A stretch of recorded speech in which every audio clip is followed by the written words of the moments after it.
જૂનાગઢ જિલ્લાની 45 પ્રાથમિક શાળાઓના 128 જર્જરિત વર્ગખંડોને તોડી પાડવાની મંજૂરી મળી છે. આ શાળાઓ વિસાવદર, વંથલી, મેંદરડા, માળિયાહાટીના જૂનાગઢ, માણાવદર, માંગરોળ અને ભેંસાણ તાલુકામાં આવેલી છે. જિલ્લા પ્રાથમિક શિક્ષણ અધિકારી લતાબેન ઉપાધ્યાયના જણાવ્યા અનુસાર ડિમોલિશન કમિટીએ આ વર્ગખંડોને તોડવાની મંજૂરી આપી છે.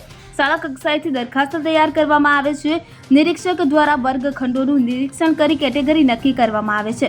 ભોલાધર ગામની પ્રાથમિક શાળાની સ્થિતિ ખાસ ચિંતાજનક છે. આચાર્ય પાંચાભાઈ ચુડાસમાના જણાવ્યા અનુસાર શાળાના વર્ગખંડો નળિયાવાળા છે તો બાળકો માટે વૈકલ્પિક વ્યવસ્થા શક્ય નથી.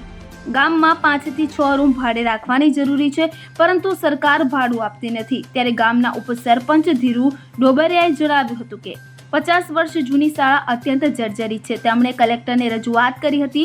શિક્ષણ અધિકારીએ ડિમોલેશન બાદ વિદ્યાર્થીઓ અને શિક્ષકોની સંખ્યાને ધ્યાનમાં રાખી નવા વર્ગખંડો માટે આ જ મહિને સરકારમાં દરખાસ્ત મોકલવામાં આવશે હોવાનું જણાવ્યું હતું. Bureau report CN24 news. હવે જુઓ દેશ દુનિયાની તમામ ખબરો તમારી આંગળીના ટેરવે. ઉઠાવો મોબાઈલ અને Google Play Store પરથી ડાઉનલોડ કરો અમારી CN24 ન્યૂઝ મોબાઈલ એપ.